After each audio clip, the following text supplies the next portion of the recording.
The bells of Karhalo had not rung this loud in 900 years. Saphira stood at the very back of the crowd, her hood pulled low against the wind that swept down from the black peaks of the Drenmark Range, and she counted her own breaths to keep from screaming, in, out, in, out. The sanctum of bone rose before her, ancient and terrible, its arches carved from the ribs of the great wolves who had founded this kingdom in the time before time. Torches lined the long processional path, each one burning with blue-tipped flame, and on either side of that path stood the warriors of every pack between the western sea and the frozen reaches. 12,000 wolves, maybe more. She had stopped trying to count them when the ceremony began. She should not have come. She had told herself 100 times that she would not come. She had stayed in the small attic room above the apothecary for 4 full days, waiting, hoping, pressing her palm to the door every time a footstep passed in the street below, and feeling her heart shatter when the footsteps moved on. Valor had not come for her, not after the night he had wept against her shoulder and called her his salvation. Not after the night he had drawn his blade across his own palm and pressed the bleeding wound to her own, swearing in the old tongue that no power in this world or any other would part them. Not after the night he had sunk his teeth into the soft skin where her thigh met her hip and marked her in the way that had not been done by any alpha of his line in 7 generations. The mark still pulsed beneath her dress now. A slow, sick heat that should have meant he was near. A heat that should have brought her comfort instead of dread. He is preparing his choice, she whispered to herself, the words barely a breath against the cold. He will speak my name. He must. A child somewhere in the crowd began to cry. A mother shushed it. The wind shifted, and Saphira caught the scent of pine smoke and something else, something heavier. Something her wolf shrank from instinctively. Wolfsbane. They had burned wolfsbane in the censers tonight, the way the old laws demanded for a naming of consequence. This was not just a betrothal ceremony. This was an oath that could not be broken. Her hand drifted, of its own accord, to her stomach. It had been 22 days since she had first known. 22 days of carrying the small, impossible secret beneath her ribs. 22 days of waiting for the right moment to tell him. 22 days of practicing the words in front of her cracked mirror like a girl rehearsing a confession. Valor, my love, I am with child. She had imagined it 1,000 ways. She had imagined him laughing. She had imagined him weeping. She had imagined him dropping to his knees in the snow and pressing his face to her belly and whispering all the names he had ever loved. She had never, not once, imagined this. A horn sounded. 3 long notes. The crowd fell silent so completely that Saphira could hear the torches hissing. He stepped from the inner sanctum. Vailor of the House of Coronvale, Alpha of the Granite Pack, Lord of the Mountain Kingdoms. He wore the ceremonial cloak of his ancestors, black wolf fur lined with the silver thread that had been spun from the tail of the first queen, and his dark hair was bound back from his face in the warrior's knot. He looked, from this distance, like a stranger. He looked like a king. He looked nothing like the man who had pressed his forehead to hers in the moonlit hollow above the river and whispered that she had unmade him. The high speaker of the sanctum raised a staff of carved bone. Valor of Coronvale. The old man called, his voice ringing against the stone. You have been called before the witnesses of the bone court to speak the name of the woman who shall stand at your side. The packs have gathered. The treaties wait upon your word. Speak. Saphira's lips moved soundlessly. Speak my name. Speak my name. Speak my name.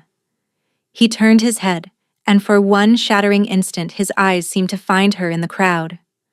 Across all that distance, across all those thousands of bodies, his gaze locked on hers like a hand closing around her throat.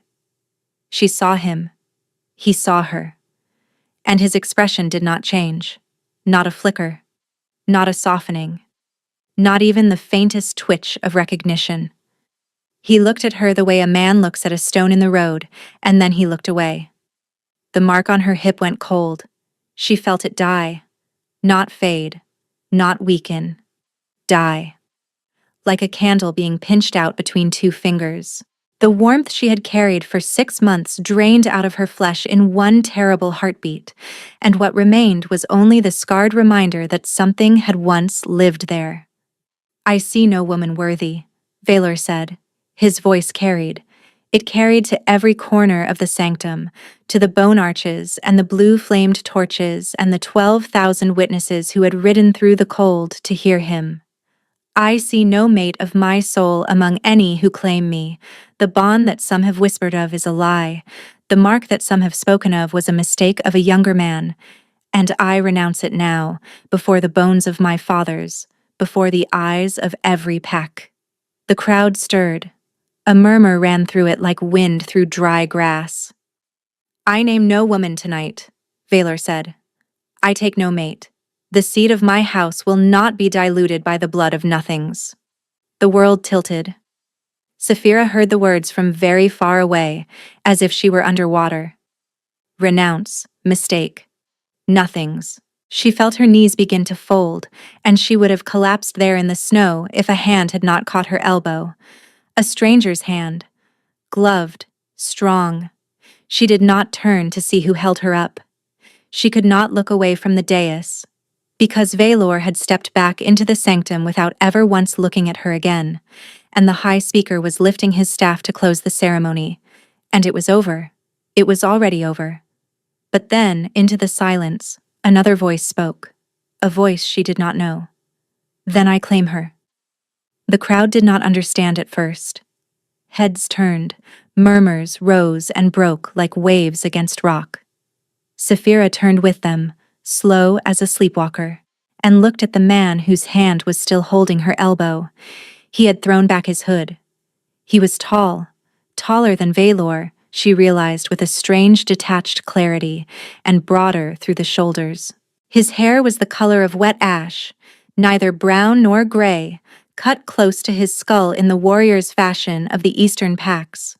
A pale scar ran from the corner of his left eye down across his cheekbone, old and well-healed. His eyes were a startling pale gold, almost yellow, and they were not looking at her. They were fixed on Valor. "I claim her," he said again, louder this time, and his voice carried across the sanctum the way Valor's had. The way an alpha's voice carries when it wants to be heard. "By the old right. Before the witnesses. Before the bones." Valor turned. For the first time that night, Saphira saw something move in his face. A muscle tightened along his jaw. His amber eyes narrowed, and the stillness that had ruled him through the entire ceremony cracked, just for a heartbeat, into something that looked almost like fear. "Corin," he said. The name went through the crowd like a stone dropped into still water. Saphira felt the ripples of it. Corin. Corin Threnvale. Corin of the Iron Reach. She had heard the name spoken in the kitchens, in the marketplaces, in the barracks. The alpha of the rival pack to the east. The man who had warred with Valor's father and outlived him. The man whose lands lay along the disputed pass and whose warriors had killed Granite Scouts in the deep snow only 6 winters ago. Valor's greatest enemy, standing here, holding her elbow. "You have no right to be in this sanctum, Threnvale," Valor said, and his voice was no longer hollow, it was honed. "I came under the truce of the naming," Corin answered evenly. "Every alpha was welcomed. Every alpha witnessed. You yourself signed the truce in your own hand. And under that same old law, when a marked woman is renounced before the bones, any alpha who has heard the renouncement may claim her as his own, and the renouncing alpha may not contest it without spilling the blood of his witnesses." A new murmur, sharper this time. The old laws. Few of the younger wolves knew them, but the elders did, and Saphira saw heads in the crowd nodding slowly. It was true. She could see it in Valor's face. It was true, and he had not expected this. She is no one, Valor said, and his voice was tight. She is not worth your breath, Threnvale. Take her if you want her. I have already cast her aside. I see, Corin said. He turned finally and looked down at her. Saphira found she could not breathe. Up close, his pale gold eyes were not warm, but they were not cold either. They were watchful. Measuring. He was reading her face the way a scout reads the sky before a storm, and whatever he saw in her seemed to settle some private question inside him. "Will you have me, lady?" he asked. The question was so quiet that only she could hear it. She stared at him. Her mind would not move. Behind her, a child began to cry again. Above her, the blue torches guttered in the wind. Somewhere very far away, a man she had loved for 6 months was walking back into a stone sanctum without ever once turning to see if she had survived what he had done to her. "I do not know you," she whispered. "No," Corin agreed, "but I know enough of him." His eyes flicked once, briefly, toward the dais, toward Valor's retreating back. "Lady, I will not lie to you. I do not love you. I cannot. We have not spoken before this night. But if you walk out of this sanctum alone, you will not see the dawn. There are 6 knives in this crowd that I have already counted, and every one of them is meant for you. I do not know whose hand sent them, but I can see the hilts, and he has just told them, before 12,000 witnesses, that no one will avenge you." Saphira felt the cold reach a place inside her that the cold had never reached before. She turned her head. She did not want to, but she did.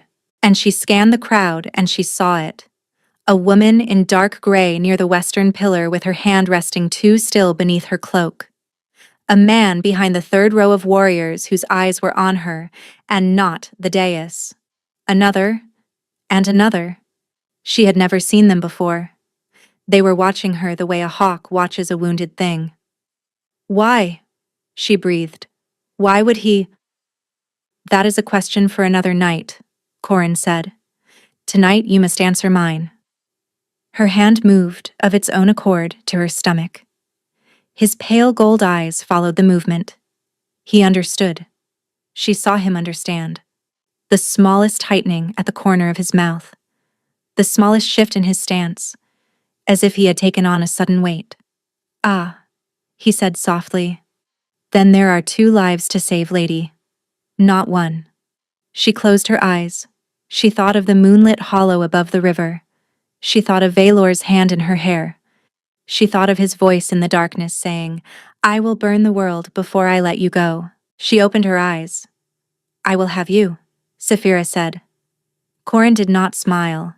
He simply nodded once, the way a soldier acknowledges an order, and then he turned to face the sanctum and raised his voice, so that all 12,000 witnesses could hear him. "By the old right and before the bones, I, Corin of Threnvale, Alpha of the Iron Reach, claim this woman as my own. Let no hand be raised against her that is not first raised against me. Let no word be spoken against her that is not first spoken against my house. Her blood is my blood from this hour forward. Witness." "Witness," answered the High Speaker, and his old voice was grave. "Witness," answered the elders of the front row, one by one. "Witness," answered the Pax, in a low, rolling thunder that ran through the sanctum like a slow avalanche. It was done. Saphira felt the gloved hand at her elbow tighten, gentle but unbreakable, and she let herself be turned and led down the long processional path toward the dark horses waiting at the gate. She did not look back at the dais. She did not need to.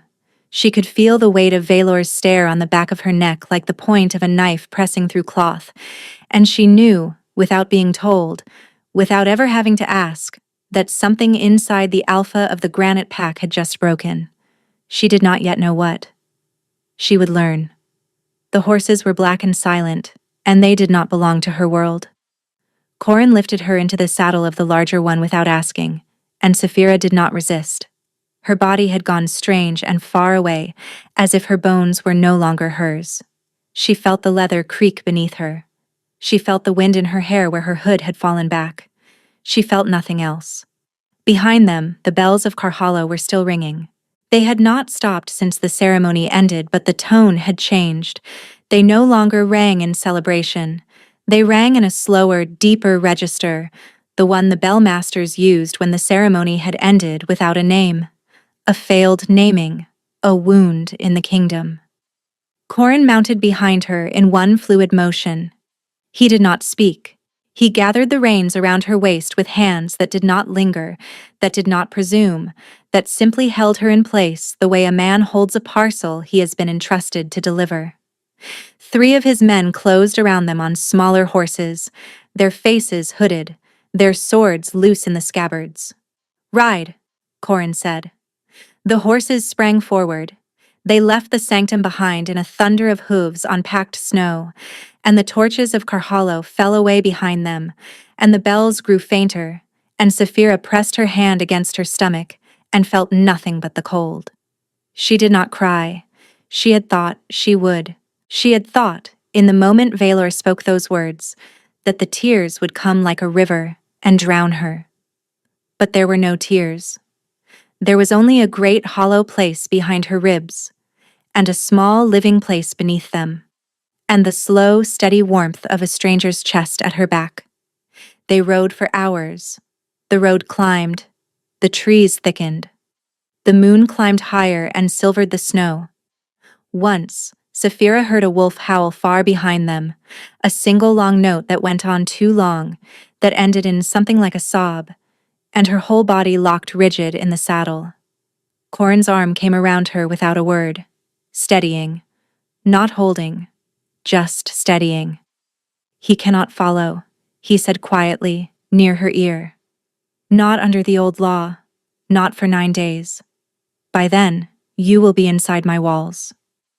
"He will not follow," she said, and her voice did not sound like her own. "He renounced me. You heard him. I am nothing to him." Corin was silent for a long moment. "Lady," he said at last, "I have known Valor of Corinvale since we were boys throwing stones at each other across the disputed river. I have watched him grow into the alpha he is. I have studied his face in war and in council, and, in the moment he killed my elder brother in single combat over a strip of ground neither of us truly wanted." A pause. "I have never, in all those years, seen him speak a renouncement with eyes like his eyes tonight. He did not look like a man casting off a mistake. He looked like a man being made to drink poison." Saphira's breath caught. "What are you saying?" "I am saying I do not know what happened in that sanctum tonight," Corin said. "I am saying I do not trust it. I am saying that until I know more, you are safer with me than with the truth." She did not answer. She watched the moonlight on the snow and thought of amber eyes that had looked at her like she was a stone in the road, and she did not know what to believe. They rode until the sky began to pale. When they stopped at last, it was at the edge of a frozen lake, and Corin lifted her down from the saddle with the same impersonal care he had lifted her up. He set her on a fallen log and wrapped his own cloak around her shoulders without asking. The cloak smelled of cedar smoke and cold stone. It did not smell like Valor. She began to weep. Then, quietly. Not for the man who had renounced her, but for the girl who had stood in a moonlit hollow above a river and believed she had been chosen. Corin did not look at her. He gave her the dignity of his averted eyes. He spoke quietly to his men, and one of them brought a flask, and he set it down on the log beside her without a word and walked away. The flask held warm broth. She drank it without tasting it. She did not see, far behind them on the road they had come, the lone rider who had stopped at the crest of the last hill. She did not see the dark figure on the dark horse, motionless against the paling sky, watching the place where her tracks had vanished into the trees. She did not see him pull off his ceremonial gauntlet with shaking fingers and press his bare hand against his own chest, against the place above his heart, as if something there had just been torn out by the roots.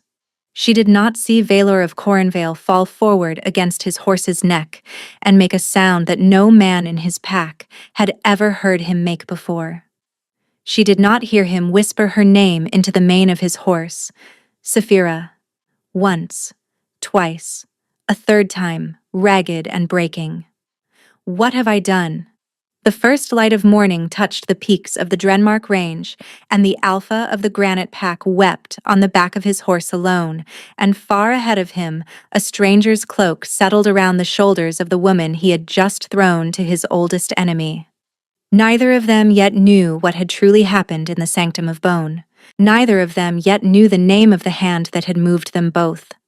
But the bells of Carhallow had stopped ringing at last. And somewhere in the deep places beneath the mountains, something very old had begun to listen. 4 months passed before Saphira allowed herself to believe she might live. The fortress of Ironreach was not what she had imagined. She had pictured the stronghold of an enemy alpha as something black and blood-soaked, a place of cold halls and watchful eyes. Instead, she found a citadel of gray stone built into the side of a mountain, its lower terraces given over to gardens that the snow had not yet reached on the day of her arrival. There were goats on the lower slopes. There were children laughing in the courtyards. There was an old woman who sold honey at the eastern gate and who had pressed a small jar into Saphira's hand on her second morning without asking who she was. Corin had given her rooms in the western wing, 3 flights up, with a window that faced the rising sun. They were not the rooms of a captive. They were not the rooms of a wife, either. They were simply hers, plain and well kept, and the door had a lock that she controlled from the inside. "You are not a prisoner here," he had said on the first night, standing in her doorway without crossing it. "You are not a possession. The claiming was a shield, lady. Nothing more. I have no intention of ever pressing it into anything else." She had nodded without speaking. She had not yet trusted her voice. He had bowed his head and closed the door, and she had stood in the middle of the unfamiliar room and felt the silence settle over her like a second cloak.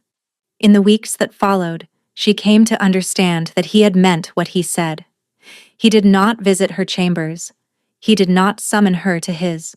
He sent a thin, sharp-eyed woman named Branwy to attend her, an older healer of his pack, who asked no questions and offered no opinions. He provided her with clothes that fit, with food she could keep down, with books she had not known she missed. Once a week, he requested her presence at the long table for the evening meal, and she sat at the far end and ate in silence while his captain spoke around her, and he did not look at her more than was courteous. He treated her, she realized slowly, the way a man treats a wounded animal he has carried in from the cold, with patience, with distance, with the quiet expectation that, in time, she might choose to come closer to the fire on her own. She did not come closer. Not yet. But she stopped flinching when his shadow passed her door. Her body changed in those 4 months in ways she had not expected. She had thought, after the first dizziness of the early weeks, that the worst was past. She was wrong. By the 3rd month, her belly had rounded into a curve. She could no longer hide beneath loose dresses, and Branwy began to look at her sidelong while measuring herbs.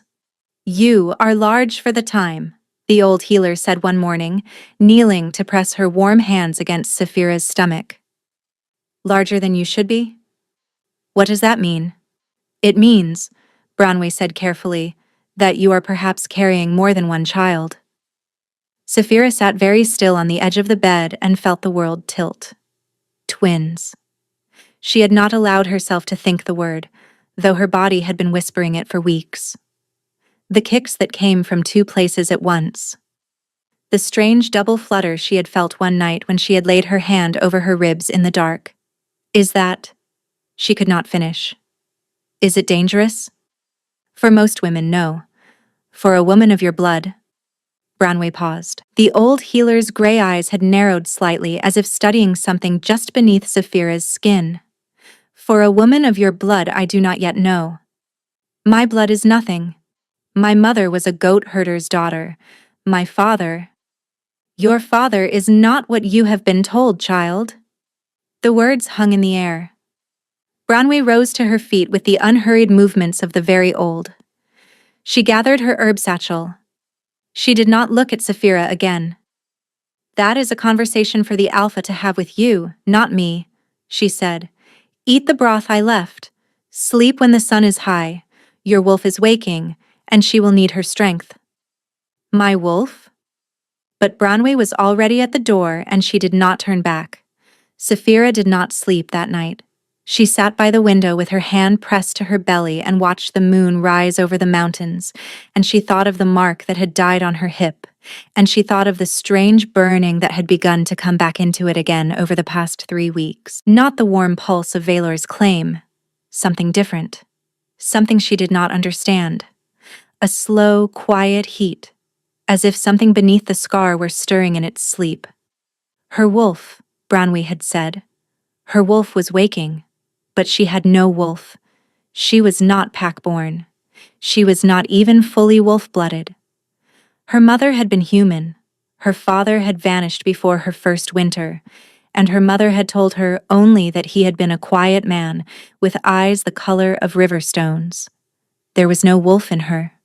There never had been. That was why she had been a servant.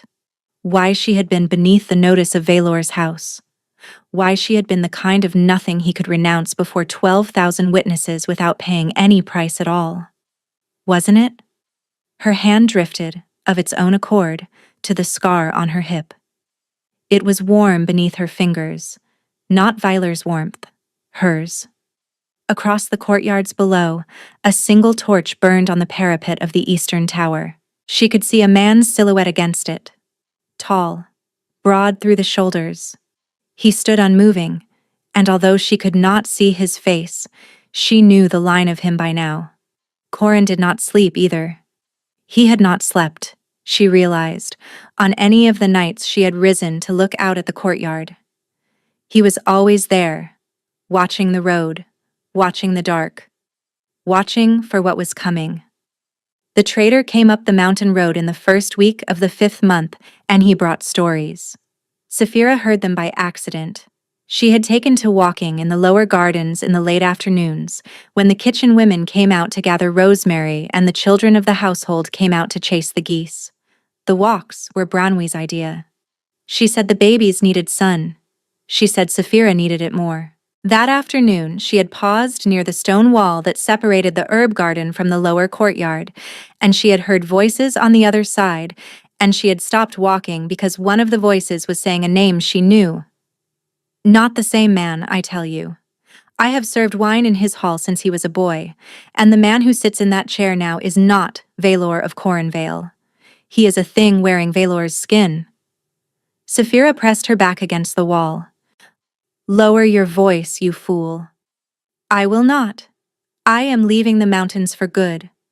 I have seen what I have seen, and I will not stay in that hall for another winter. The Alpha does not eat. He does not sleep. He sits in his chair before the fire and he does not move for hours. And when he does move, it is to walk the corridors at night, and his wolves will not come near him. His own wolves. Have you ever heard of such a thing? He is grieving. He is unmade. There is a difference. A grieving man weeps. A grieving man drinks. A grieving man calls his men around him and goes to war with whatever broke him. This man does none of these things. He does not even speak her name. A long silence. Whose name? That is the question, isn't it? No one knows her name. But every woman who served in the upper kitchens in the past year has been dismissed. Every guard who walked the eastern corridor where the apothecary's stair came up has been reassigned. He is searching for someone. He is searching for her, in the way a man searches for a thing he himself has buried, and now cannot remember where. And the council I tell you, the council is afraid of him. Valor's own council. Afraid. A second voice, quieter. I heard he sent his first to the southern border. He did. To find a woman. They say he has paid in gold for any sighting. They say the price has tripled in the last month. They say. The first voice dropped almost to a whisper. They say the witch came down from the sealed tower, the one his grandfather locked away in the 8th winter. They say she walked into his chambers in the middle of the night, and he let her speak. And what she said to him, no one knows. But the next morning, the bellmasters were ordered to tear out the renouncement bell entirely, the bell that rang for the failed naming. He has had it taken from the tower and broken in the forge. That is not done. That is not allowed. He does not care. Why are you telling me this? A pause. Because I am afraid of what comes next, and because the man who reins back a wolf for too long does not get to choose where it bites when it finally breaks free. The voices moved away. Saphira stood with her back against the stone wall and her hand pressed flat to her belly, and she could not move. He had renounced her before 12,000 witnesses. He had called her a nothing. He had looked at her across a sanctum full of torchlight, and he had not changed his face by so much as a breath. And now he could not eat. He could not sleep. He had broken the bell of his own house. It made no sense. Or it made too much sense, and she was afraid to look at it directly. She turned without thinking and walked back along the garden path, and she did not realize she was running until she had reached the inner courtyard and could not catch her breath. She bent forward with one hand on a column, gasping, and the scar on her hip burned, with a heat that was not hers and not Valor's, but something stranger, something that pulsed in time with the double flutter beneath her ribs. A shadow fell across her. Lady, Corin. She had not heard him approach. She straightened too quickly and her vision swam, and his hand was at her elbow before she could stumble. The same gloved hand that had caught her in the snow at Carhallow, only this time without the glove. His skin was warm, calloused, steady. Forgive me, he said, releasing her the moment she found her footing. You looked as though you might fall. I am well. Her voice was thin. I only walked too quickly. He studied her face. She had learned, in 4 months, to read very little from his expression. He was a man who had taught his face not to speak. But she saw something now in the set of his jaw, in the slight narrowing of his pale gold eyes that she had not seen before. He knew. He knew she had heard something. Walk with me, Corin said. It was not a request. Neither was it an order. It was something in between, the way he spoke most things to her, and she found herself nodding before she had decided to. He led her not back into the fortress but up a narrow stair cut into the inner wall, up to a high terrace she had never seen before, where the wind came hard off the peaks and the world fell away in every direction. He did not speak until they were at the parapet. Below them, the mountains rolled away toward the east in waves of gray and white, and very far in the distance, almost at the edge of seeing, she could make out the dark line of another range, the Drenmark Range, Valor's mountains. I have not lied to you, lady, Corin said quietly, his eyes on the distant peaks. But I have not told you everything either. There are things I have kept from you because you were not ready. Because grief is its own knife, and a person cannot be cut by 2 at once. She waited. Branwy came to me this morning, he said. She told me what she has seen in you. She told me what is waking. She said that you must be told the rest before the children come, because if you do not know what you are when they arrive, you will not be able to protect them. The wind tugged at her hair. What I am. Corin turned his head and looked at her at last. Lady, he said, you were never a servant in Valor's hall. Saphira's hand closed around the cold stone of the parapet. You are mistaken, she said, and even she could hear how unsteady her voice was. I know who I am. I know who my mother was. I have lived my own life. I have scrubbed my own floors. I have buried my mother with my own hands.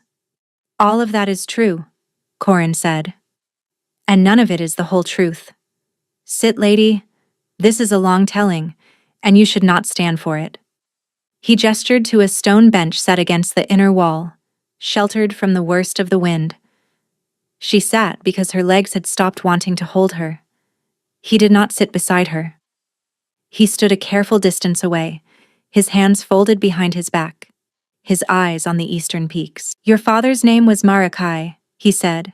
"He was the youngest son of the house of Val Eschren, the line that ruled the high reaches before the Sundering 900 years ago. When the great Pax broke the old kingdoms apart, the line of Val Eschren was hunted nearly to extinction. The few who survived went into hiding. They took common names. They married into common bloodlines. They forgot, on purpose, what they had been, because to remember was to be killed.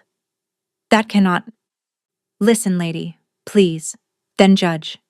She closed her mouth. "Your father was raised believing he was nothing more than a herdsman's son. He did not know what he was, but the blood remembered, even when he did not. And when he met your mother in the lowlands, the blood reached for her. The old lines do that. In their last generations, they reach for whatever vessel will let them survive one more turning. Your mother was not pack-born, but she was descended from the keepers, the human women who had once tended the hearths of Val Eschren and who had been gifted with a small fragment of the old magic in payment for their service. She did not know it either. Her mother did not know. Her grandmother might have, but she carried the secret to her grave." Saphira pressed both hands against her belly. "Your father died when you were very young. He never learned what he was. He died believing himself an ordinary man, and that may have been a mercy. But the line did not die with him, lady. It came down into you, and it has been sleeping inside you all your life, waiting." "Waiting for what?" "Waiting for the right wolf to wake it." The wind moved through the high places of the citadel, and the silence that followed his words felt very large and very old. "Valor," she whispered. "Valor is descended, on his mother's side, from one of the few houses that survived the Sundering with their old magic intact. He carries the Keying blood. He would not have known it either. Almost no one alive knows what these old lines are or why they matter. But when he marked you, he did something his ancestors had not done in 900 years. He woke a vessel of the Val Eschren line. He woke you." She thought of his mouth on the soft skin where her thigh met her hip. She thought of the way her body had arched with a feeling that was not pleasure and not pain, but something larger than either. Something that had felt like a door opening. "You are saying he did this on purpose." "No," Corin said. "I am saying he did not. I am saying neither of you knew. I am saying the bond that grew between you was not the simple fated bond you were told it was. It was something older. Something that has not walked in the world in 9 generations. And there are people, lady, powerful people, who have spent their whole lives watching for the signs of such a thing because they fear it more than they fear death. Why? Because the children of such a bond are something the world has not seen in a very long time, and the people who fear it have not forgotten why their grandfathers feared it." Saphira's hand pressed harder against her stomach. The double flutter answered her, both at once, 2 small lives kicking in time. "The children," she said. "My children. Your children, lady. Yes." She bent forward over her own knees and breathed shallowly through her teeth, and the world around her seemed to thin until she could hear her own pulse and nothing else. "Who?" she said at last. "Who knows? Who fears?" "That," Corin said slowly, "is what I have been trying to learn since the night of the sanctum. I do not yet have the full answer. But I will tell you what I do know, and you will not like it." She lifted her head. "Valor did not renounce you of his own will." The words landed like a stone into still water, and the ripples of it ran out through her whole body. "You are certain?" "I am certain. I have spoken to 2 of his guards who have since fled his service. I have spoken to a woman who served his evening meal on the night before the naming. I have spoken to a healer who attended him in the 4 days he disappeared into his own chambers before the ceremony. They each tell me different pieces of the same story. He was not himself in those 4 days. He was visited, in the night, by someone who came with the seal of his own counsel. He drank from a cup he did not pour. And when he walked into that sanctum, he walked the way a man walks, who is being pulled by a string he cannot see. Then he— Her voice broke. Then he loved me. Still, he loved me in that moment. He loved you in that moment. Yes. And the council? Was not the council, or not all of it. The hand that moved him is older and quieter than any council, and it has more reach than a single house. It is a thing that has been moving in the dark for a long time, lady. And it noticed you the moment Valor put his teeth in your skin. Saphira sat very still. There is more, she said. There is more. Tell me.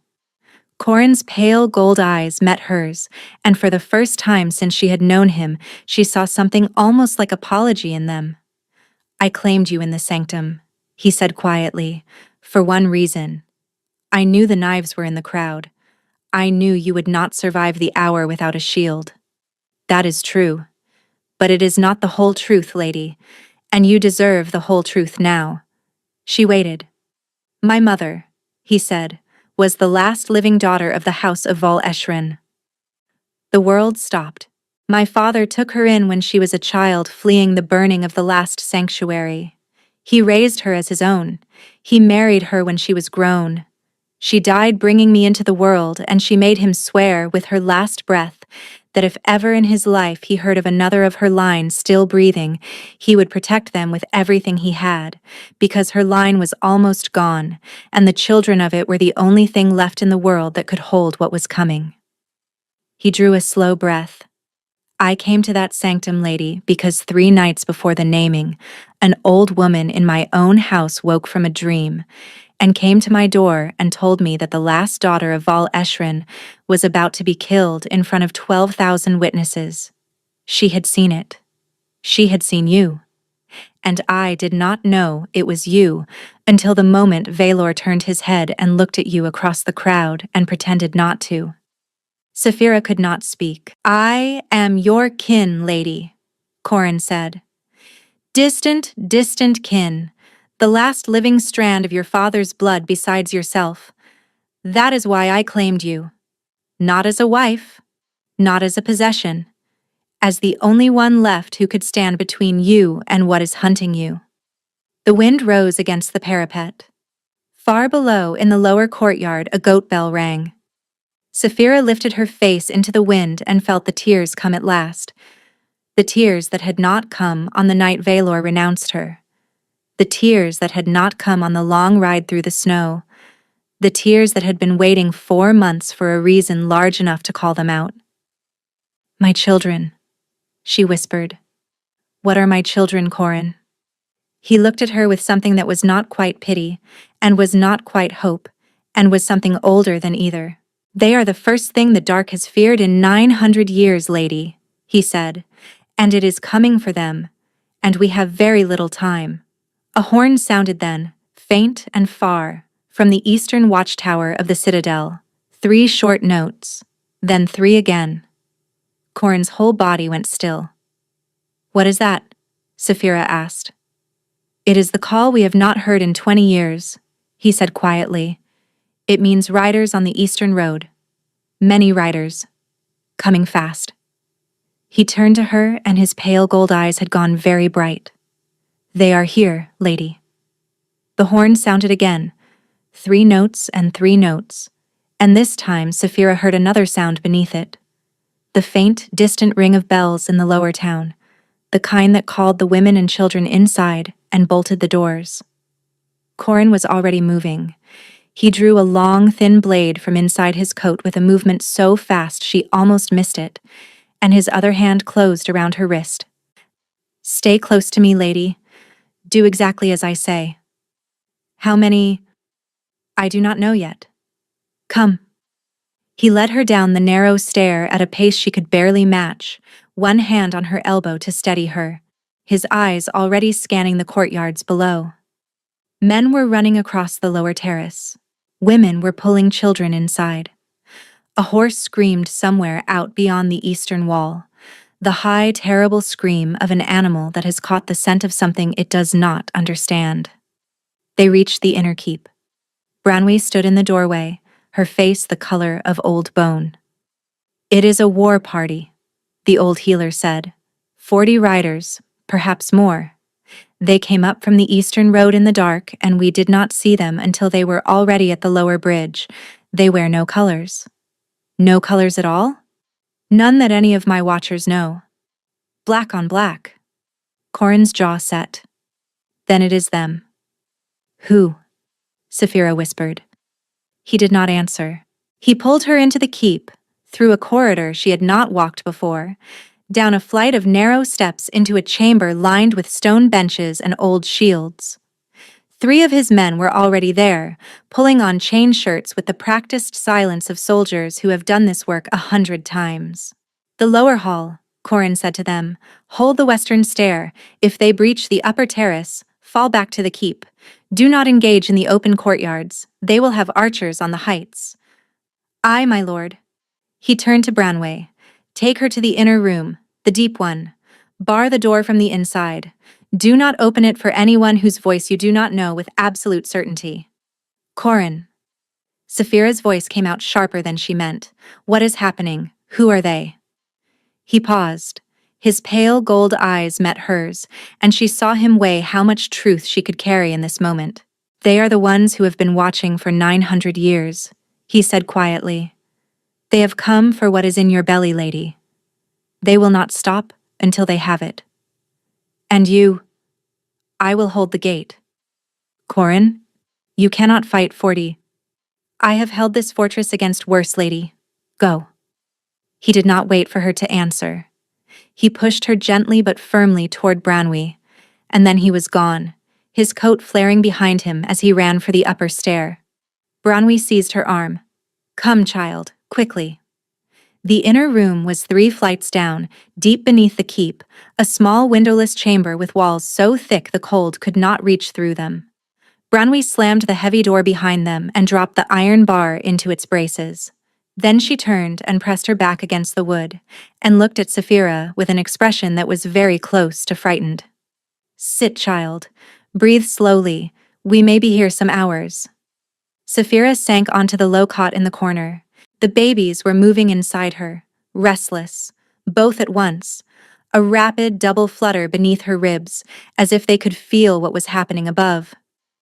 Her hand pressed flat against her stomach, and the scar on her hip began to burn, not the dying cold she had felt at the sanctum, not the slow, waking heat of recent weeks, but something new, something hot, something almost angry. "Branway," she breathed, "something is happening to me." The old healer turned her head sharply. "Show me." Saphira pulled aside the loose neckline of her dress, baring her shoulder. Branway's breath caught. The skin was glowing. A faint silver light, soft as moonlight on snow, traced beneath Saphira's collarbone and down along the line of her arm, not on the surface, beneath it, as if something inside her bones had begun to shine. "Oh," Branway whispered. "Oh, child. What is it? What is happening?" "It is what I told you is waking. It is the line. It is your line, child. And it has heard the threat above, and it is coming up to meet it. I do not know how to use it. I do not know what it is. You do not need to know, lady. It knows." A heavy boom shook the stones above them. Then another. The sound of the great gate of the lower courtyard being rammed. Saphira closed her eyes. She thought of Corin running up that stair alone. She thought of the men in black on black, who had come up the eastern road in the dark. She thought of the small lives kicking inside her, and the man who had held her on a black horse through the snow, without ever once asking anything of her, and something inside her chest cracked open like ice on a thawing river. The silver light beneath her skin flared brighter. "Branway." "Yes, child." "I cannot stay down here." "Lady." "I cannot stay down here while he dies for me. You do not yet know what you are. You do not know how to call it, how to shape it, how to keep it from devouring you. If you go up there now, then I will learn." She rose to her feet. The silver light moved with her. She could feel it now, properly, for the first time. Not a light at all, but a presence. a great quiet thing that had been waiting beneath her ribs all her life and was no longer willing to wait. It moved down her arms. It pooled in her palms. It made the air around her taste like winter and lightning and the deep cold places where the old things sleep. Branwy looked at her with eyes that had seen many strange things and were now seeing one stranger than any of them. "Then I will go with you, child. Stay behind me until the last." She lifted the iron bar from the door. They climbed. By the time they reached the upper hall, the great gate had fallen. Saphira heard it before she saw it. The long, splintering crash of old oak finally giving way, and then the sounds that followed. The shouts, the clang of steel on steel, the heavy, wet sound of bodies hitting stone. She emerged onto the high gallery that overlooked the inner courtyard and stopped. The courtyard was full of men in black. Corin's people had fallen back to the second line of defense, the inner doors, where 5 of his warriors held the narrow stone passage with shields locked. Corin himself stood at the front of them, his thin blade dark with blood, and as Saphira watched, he cut down a man in black, who had come at him with a curved sword, then turned to take the next. He was bleeding from a wound on his thigh. He was bleeding from a long, shallow cut across his cheek. He was still standing. But behind the men in black who pressed against the inner doors, more were pouring into the courtyard from the broken gate. 20, 30. Saphira could not count them. They moved with a terrible, silent discipline. No war cries, no banners, only the pale, anonymous masks they wore over the lower halves of their faces. And at the back, sitting calmly on a black horse in the center of the courtyard, was a man in a long gray coat who was not fighting at all, who was simply watching, who lifted his head, slowly, and looked up at the high gallery as if he had felt her coming. His face was uncovered. He was old, older than anyone she had ever seen. His eyes were the color of river stones. He smiled at her, and something inside Saphira recognized him, not his face.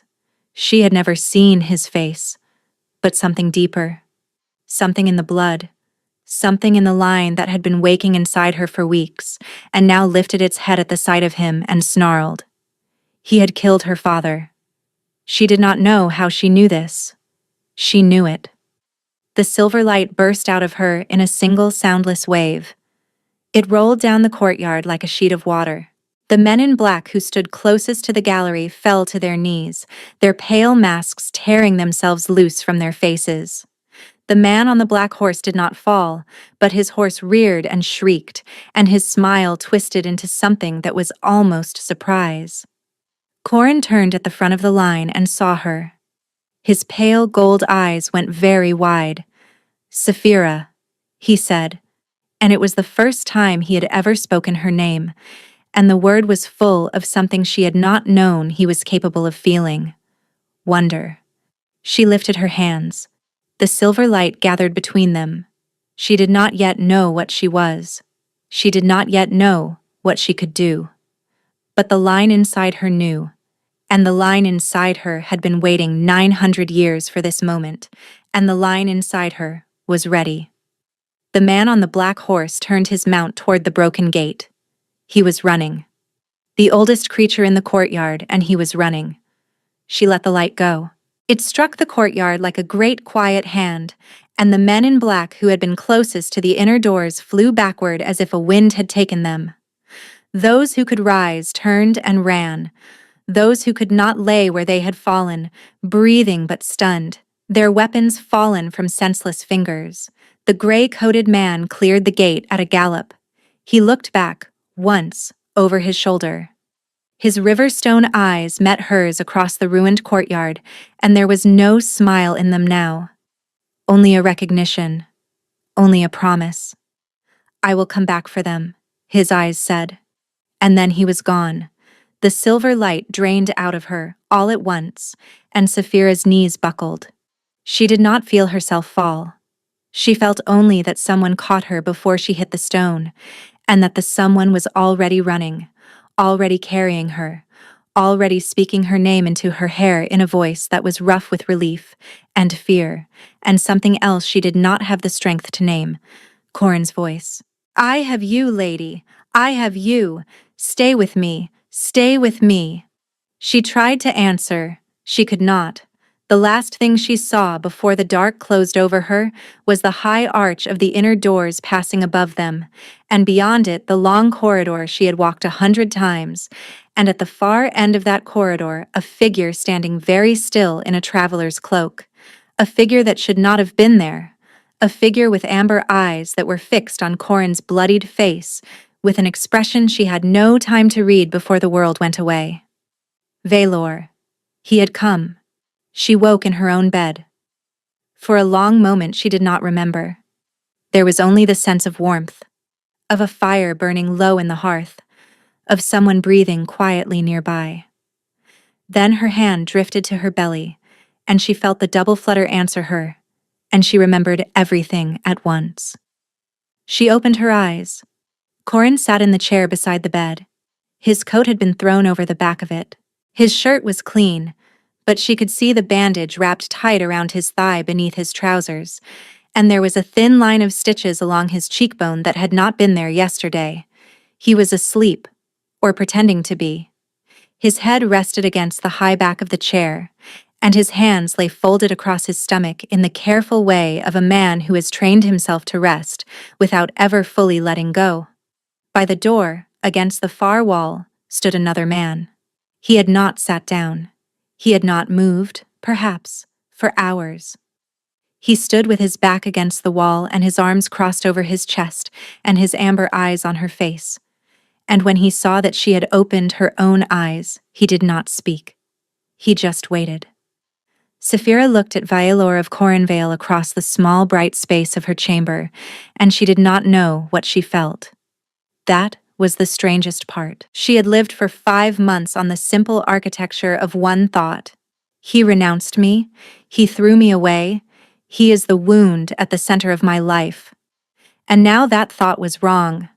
The man Corin had told her about on the high parapet was not the man who had renounced her. The man who had renounced her was a puppet of older hands, and the man before her now had ridden through whatever storm had broken him to come find her. She could see the storm on him still. He had lost weight. His face was thinner, sharper, and the dark hair at his temples was streaked with gray she did not remember being there before. He looked like a man who had walked a long way through cold country. He looked, she thought, like a man who had been dying. Corin opened his eyes. He had not been asleep. She had thought as much. "You are awake, lady," he said quietly. "How long have you been listening?" "Only a moment." He nodded. He rose, slowly, favoring his wounded leg, and he moved to the foot of the bed. He did not look at Valor. He looked at her. "He came up the western road 2 hours after the attack," Corin said. "Alone. No guard, no banner. He arrived at my gate covered in dust and blood that was not his own and asked to be brought to you. I told him no. He told me he would wait. He has been standing in that doorway for 6 hours, lady. He has not eaten. He has not sat. He has not spoken since he asked your name." Saphira closed her eyes. "How is he here?" she whispered. "He says he felt you," Corin said. "He says when the silver light went out of you in the courtyard, something in him knew. He says he has been riding for 3 days. He does not know how he is alive. Neither do I." She opened her eyes again. Valor had not moved from the wall. His amber eyes were on her, and they were not the empty eyes of the sanctum. They were not the carved stone eyes of the dais. They were the eyes she had known in a moonlit hollow above a river, and they were full of every word he had not been allowed to say. "Leave us," she said. She did not know which of them she was speaking to. Corin understood. He always understood. She was learning. He inclined his head once, a small grave gesture, and he did not look at Valor as he passed him on his way out the door. He did not speak. He simply went. The door closed. She and Valor were alone. For a long moment neither of them moved. Then Valor crossed the room. He did not run. He did not stride. He moved the way a man moves toward something he is afraid will vanish if he reaches it too quickly, and when he came to the side of her bed, he sank to his knees on the rug beside it the way a man sinks to his knees in a holy place. He did not touch her. His hands trembled at his sides. "Sapphira," he said. It was the first time since the night above the river that he had spoken her name. She did not answer. She could not yet.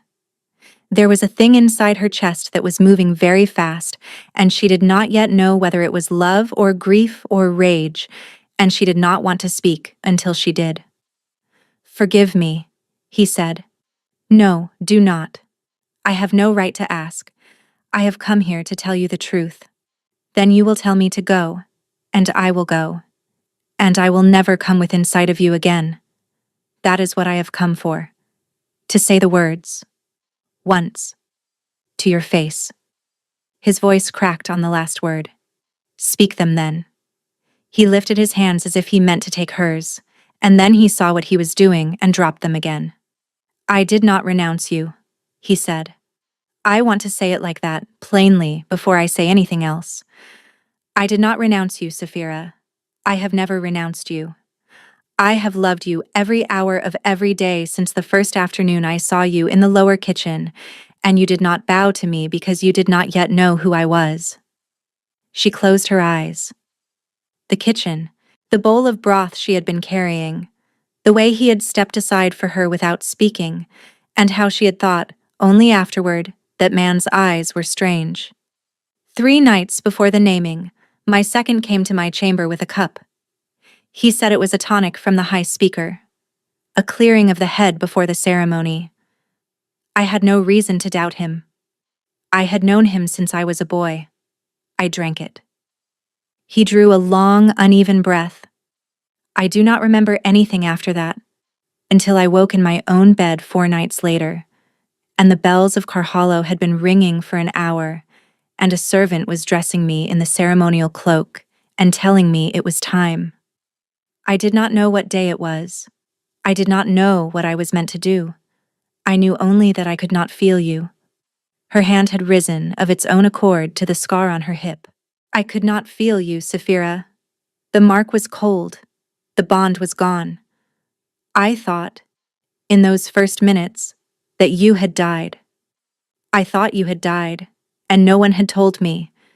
And I walked through that hallway toward the sanctum, like a man walking toward his own grave.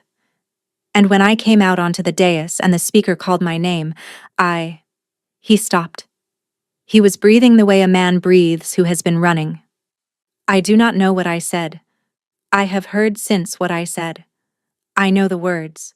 I cannot remember speaking them. I remember turning my head once and seeing you in the crowd, and I remember thinking, she is alive. She is alive. Why is the mark dead if she is alive? And then there was a great pressure inside my skull, a thing pushing the words out of my mouth, and I could not stop it. I could not stop it, Sapphira. I tried. The tears came without warning. They fell down her face into the pillow, and she did not lift her hand to wipe them. "They drugged you," she said. "They did more than drug me.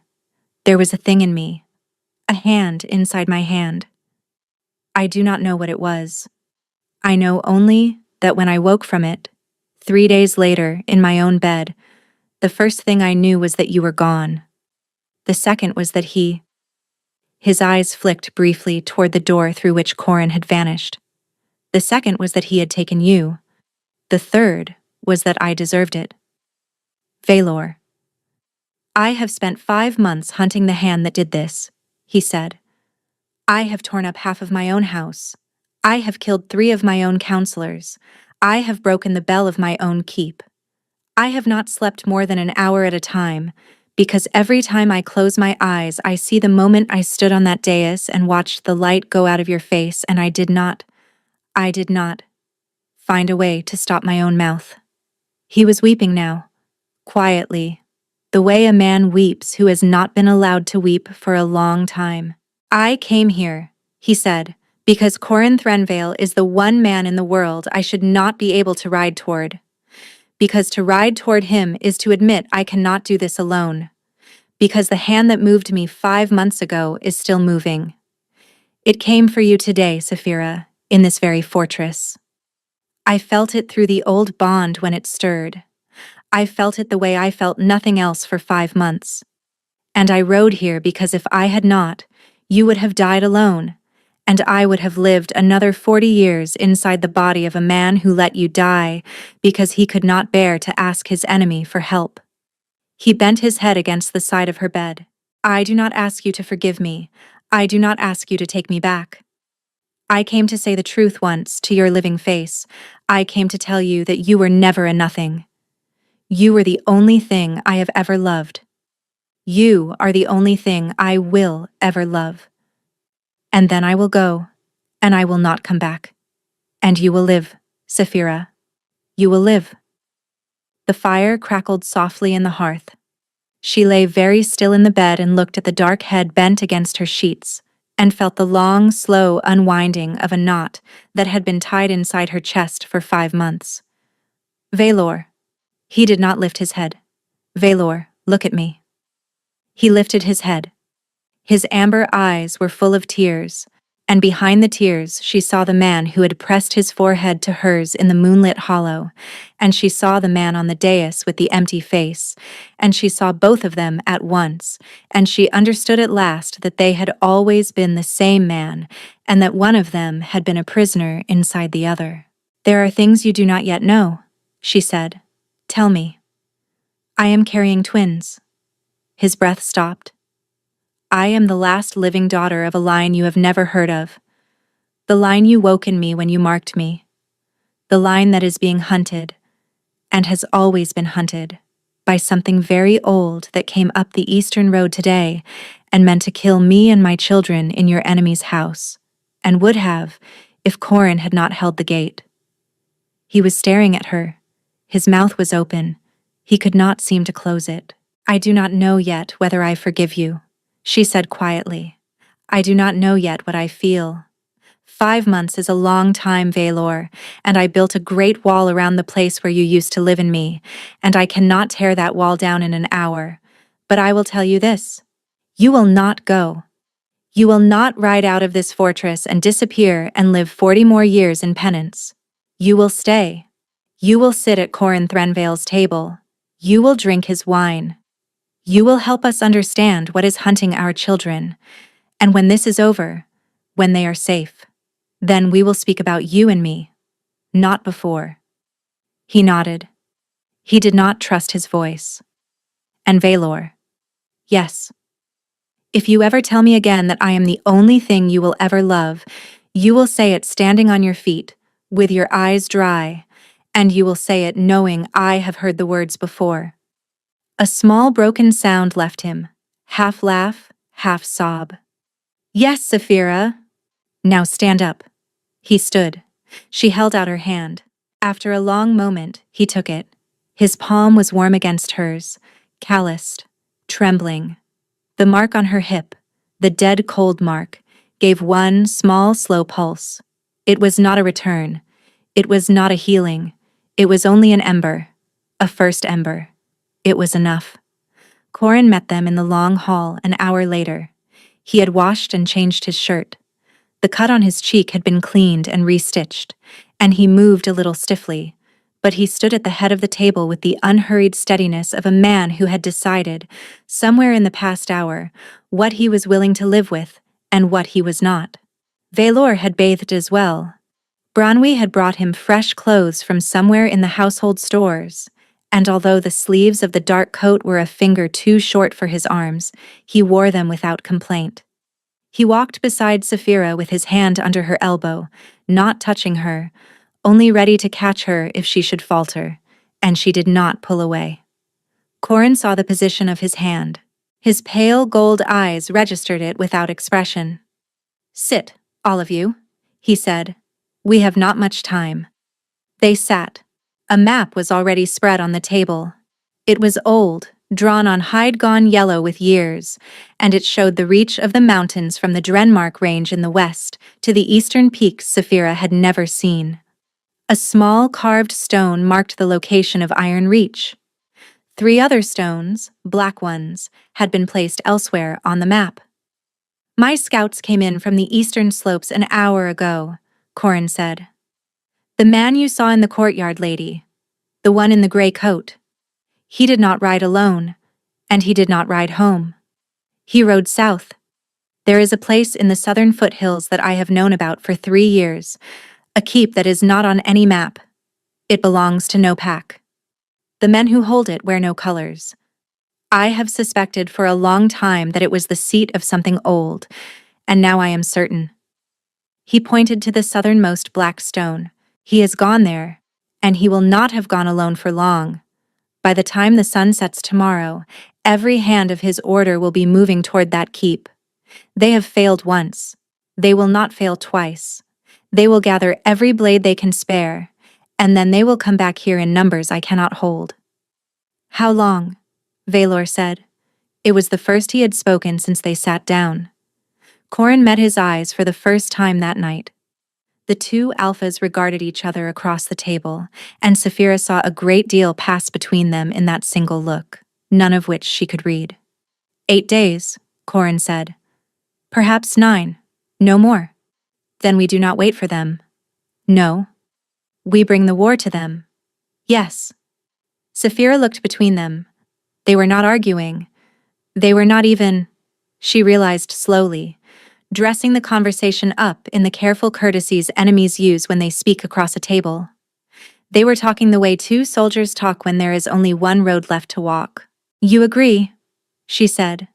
Just like that. Lady, Corin said. Valor and I have wanted to kill each other for most of our lives. We may yet. But we are not fools. There is a thing in the southern keep that has been moving us both for longer than we knew. It moved him in the sanctum. It moved its hand against you in this house. It has waited 900 years to come for what is in your belly. And now we have cracked one of its plans across our knees, and it will not let that stand. We can ride south and bring fire to its door, or we can wait here and bury our dead in a week. There is no third road. And the children, Valor said quietly. Saphira and the children. Where do they go? Not here, Corin said.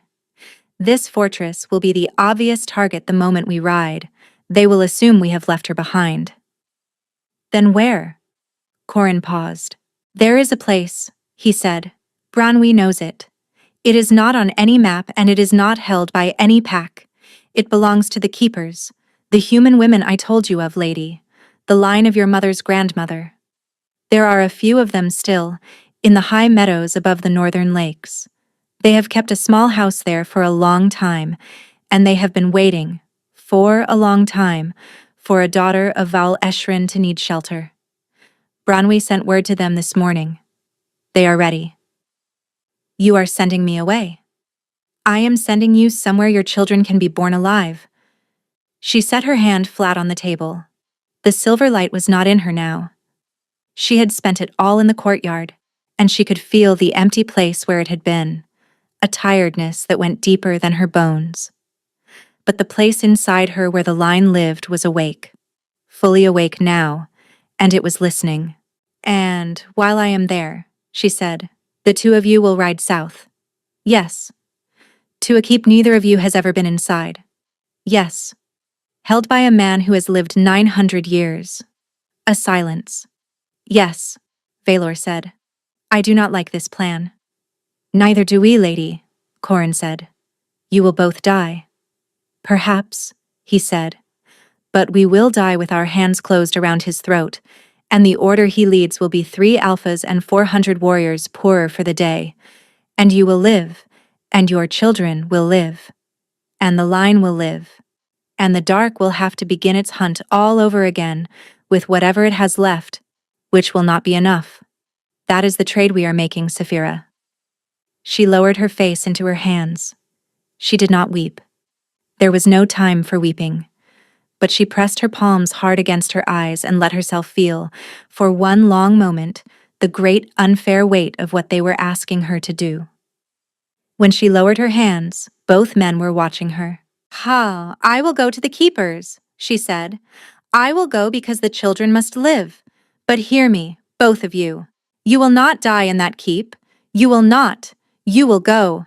You will burn what is to be burned. You will come back. Do you understand me? Lady, Corin said gravely, we will try. That is not what I asked. Valor reached across the table and laid his hand over hers. We will come back, he said. She looked at him, then at Corin. Both of you, together. Both of us, together. She nodded. She did not yet believe them, but she let it stand. Outside, the wind had risen against the high windows of the fortress, and the sound of it in the eaves was the sound of something gathering itself for a long ride. The fire in the hearth burned low. 3 days later, before dawn, 2 columns of riders left Iron Reach by separate gates. The first rode south in silence, 2 alphas at its head, 400 warriors at their backs. The second rode north along a track that did not appear on any map, 20 riders strong, with an old healer and a pregnant woman at its center. Neither column looked back at the other. The mountains swallowed them both. The house of the keepers was smaller than Saphira had imagined. It stood in a hollow between 2 ridges, and it had been built into the side of one of them, so that half of it was stone, and half of it was the mountain itself. There were no walls around it, no watchtowers, no gate. Only a low wooden door set into the rock face, and a stream that ran past it, and 3 goats grazing on the slope above. Bronwyn led her down to the door on foot. The riders had been left behind at the head of the valley with orders not to approach. Corin had been clear. The house of the keepers was protected by older means than walls, and any man who set foot inside the hollow uninvited would not walk out again. Even Corin's own warriors did not go closer than the ridge. The door opened before Saphira reached it. A woman stood in the doorway. She was perhaps 60, perhaps older, perhaps younger. Her face was hard to read in the way the very old or the very young can be hard to read. Her hair was the color of polished iron, bound at the nape of her neck with a strip of leather, and her eyes were exactly the color of Saphira's own. The woman did not speak. She simply stepped aside. Saphira walked into the house of the keepers, and the door closed behind her, and the air inside was warm and smelled of bread and dried lavender and something else. Something underneath. Something that made the line in her bones lift its head and grow very still. You are home, child, the woman said. It was a long time before Saphira could answer. She did not know how many days passed in that house. There was no clock. There were no calendars. She slept when she was tired and ate when she was hungry, and the woman with the iron hair, whose name was Mireth, taught her things the line had been waiting to be taught for 900 years. How to call the silver light, how to send it, how to hold it, how to bind it to a thing or a place so that it would burn long after she had walked away. The babies grew. Marith pressed her hands to Saphira's belly each morning and listened, the way a woman listens to 2 musicians tuning their instruments behind a closed door. One of them is a boy, Marith said one morning. A quiet one. He will be the carrier. He will not burn brightly, but he will hold the line steady through whatever comes after you. The other one is a girl. She is not quiet. She will be what the dark has feared all these years, child. You should know that now, before she comes. She is a great deal of why they are coming. Saphira pressed both hands against her stomach. How long do I have? Before the birth? Some weeks? Before the news comes from the south? I do not know. Only listen. They will return. Both of them. Or one of them. Or neither. The line does not promise. That is not a comfort. I am not a comfort, child. I am a teacher. The comforts are elsewhere. The news, when it came on a clear, cold morning at the end of the 3rd week. A horn sounded once at the head of the valley, the recognition note Corin had agreed upon with his men, and Marith set down the bread she was kneading and turned her face toward the door without rising. Go up to the ridge, child. Marith, go. She went. She climbed the slope with her hand on her belly and her breath short, and when she came over the rise of the ridge, she stopped. A single rider sat on a black horse on the path below. The horse was lathered with sweat. The rider's coat was torn at the shoulder and dark with old blood. His pale gold eyes lifted to find her on the ridge, and even at that distance she saw that they were ringed with exhaustion that went deeper than days. Corin. Alone. She did not remember running down the slope. She remembered only that her knees almost failed her 3 times, and that he was off his horse before she reached him, and that his arms came around her as she struck him, and that he held her up against his chest, while she made a sound that was not quite weeping, and not quite anything else. "Where is he?" she said into his coat. "Where is he, Corin?" His hand was in her hair. "He is alive." She went still. "He is alive, Saphira. He is wounded. He is in a healer's tent 2 days behind me. He sent me ahead because the rider had to be one of us, and his leg will not yet bear him. I did not want to leave him. He made me. He said you would not believe a messenger. Tell me everything," he told her, standing there on the path with his arms still loosely around her, his voice rough and worn with the riding and the long telling. The keep had been worse than they had imagined. The gray-coated man had been waiting for them, the way a spider waits in a web that has been built for one kind of fly and one only. There had been a battle inside the keep that had lasted a day and a night. They had lost 120 warriors. Valor had taken a sword through the meat of his thigh, a wound that had nearly killed him, and Corin himself had taken a blade across the ribs that he showed her by lifting the edge of his coat. A long red wound, badly stitched, still angry. But they had killed the gray-coated man. "It was Valor who did it," Corin said. "I was on the ground, I could not rise. The old man had a knife to my throat, and he was speaking to me in a language I did not know, and he was telling me, in that language, what he was going to do to your children when he had them. I understood every word. I do not know how." And then Valor came up the stair behind him with his sword in both hands, and he took the old man's head off in one stroke. "Then it is over, lady." "No." She looked up at him. The old man was not the dark, Saphira. He was a hand. The greatest hand the dark has had in 900 years, the hand that has been moving most of its plans, but only a hand. We took the keep. We burned it. We freed the prisoners we found in the cells beneath it, and there were many.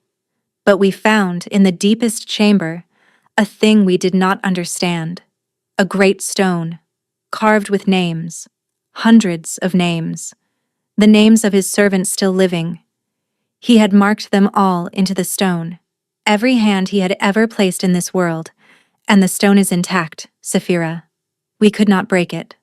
We tried. The line in me reached for it, and it would not bend. There is something keeping it whole. He drew a slow breath. There is another like him, somewhere, or more than one.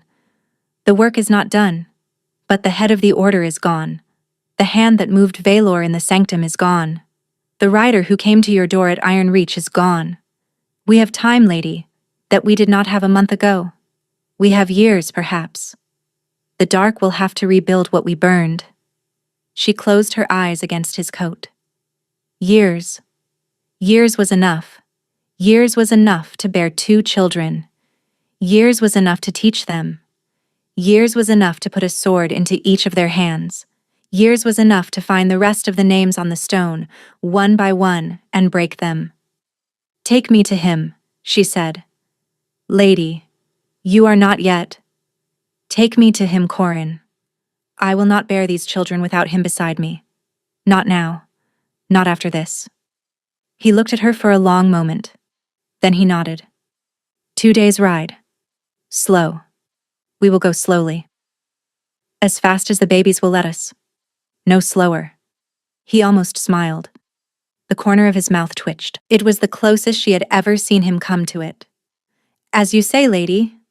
Valor was sitting up when she came through the canvas of the healer's tent. He was pale.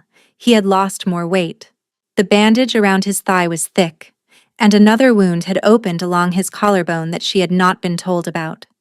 But his amber eyes were clear, and the moment he saw her standing in the entrance of the tent, he tried to rise. "Valor, do not..." He rose anyway. He swayed. She crossed the tent in 3 strides and caught him by the elbows before his leg could buckle, and they stood there for a moment, leaning against each other, neither of them quite trusting their balance.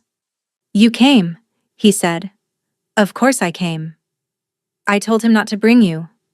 "He did not bring me." "I came." A small breath of laughter. He bent his forehead to hers, very carefully, as if he was afraid of breaking something between them.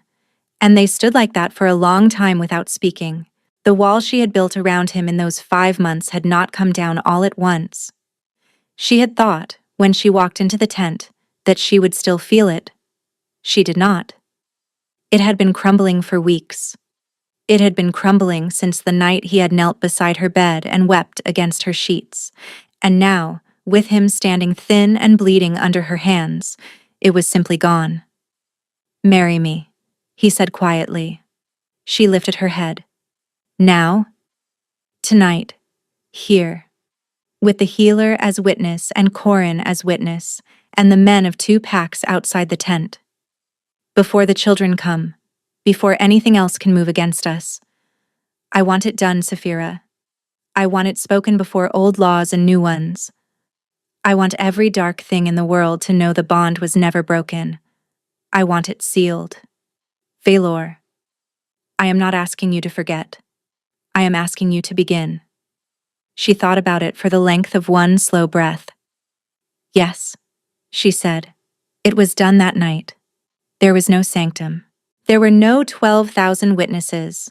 There was only a small canvas tent in the lee of a southern slope, and a healer who held the binding cup, and an old captain of the Iron Reach who served as second witness, and Corin Threnvale standing at the foot of the cot, with his pale gold eyes very steady, and his hand resting on the hilt of his sword in the old gesture of guard.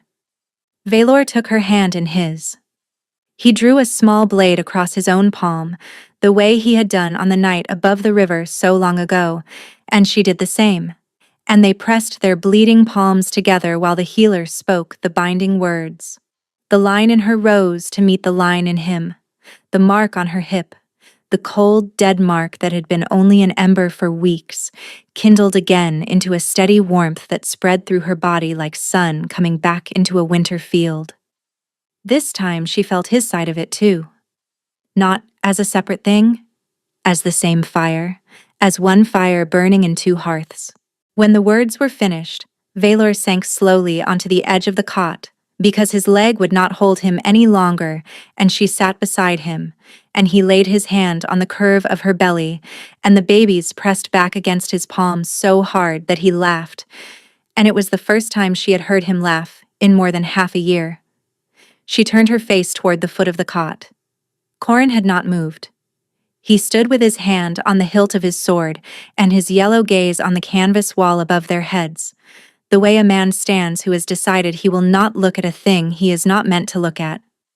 "Corin," she said. He turned his eyes to her.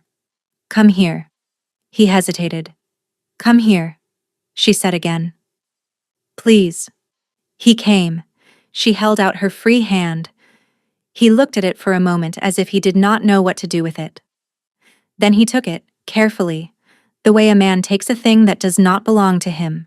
"You stood in the gate," she said. "You held the gate against 40 men.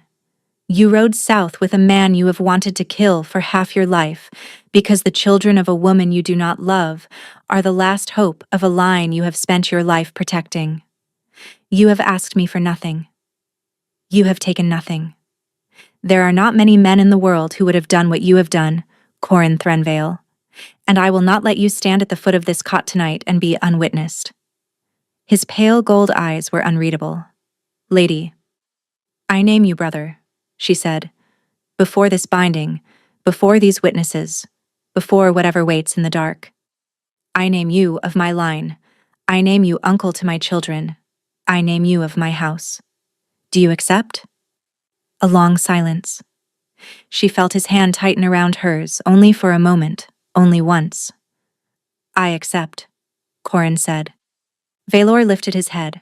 He looked at the man who had been his enemy for 20 years, the man who had cut down his own brother in a long-ago duel, and burned his border keeps, and stolen his marked mate from a sanctum of bone. And he looked at him for a long moment, and then he held out his other hand. "Brother," Valor said quietly. Corin looked at the offered hand. Then he took it. The three of them sat that way for a moment. The healer of the tent lowered her face into her sleeve and turned away to give them privacy. Outside, the wind moved across the southern slopes and sounded almost like distant bells. The bells of Karhalo had rung for a naming gone wrong. Tonight, in a small canvas tent in a country with no name, they rang for one gone right. The twins were born 19 days later. The girl came first. She came howling, her small fists clenched, and the moment Marith set her against Saphira's chest, the silver light bloomed out of her tiny skin and lit the whole birthing room. Valor had to look away, his eyes streaming, because he could not bear the brightness of his own daughter. The boy came next.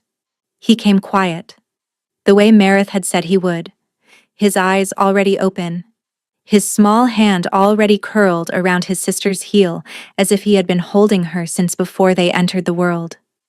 Corin saw them first, after the parents. He did not speak. He stood in the doorway of the room with his arms crossed over his chest in the way she had come to know, meant he did not trust himself to move. And his pale gold eyes traveled from the girl to the boy and back to the girl, and Saphira saw the moment the iron in him broke for the first time in his life. Just a small breaking, a small softening at the corners of his mouth. "You may come in, brother," she said. He came. He knelt beside the bed, and she lifted the boy carefully and placed him in Corin's arms. And Corin Threnvale, who had killed men in single combat from the time he was 16 years old, held a child in his hands, as if he had never held anything before in his life. The boy looked up at him with eyes the color of river stones. Corin made a sound that was not quite a laugh. "He has my mother's eyes," he said softly. "How is that possible?" "The line, brother," Saphira said. "It chooses what it remembers." Valor watched from his side of the bed with the girl tucked against his shoulder. He did not speak. He did not need to. His amber eyes were full of something that had no name yet, a thing that was still becoming.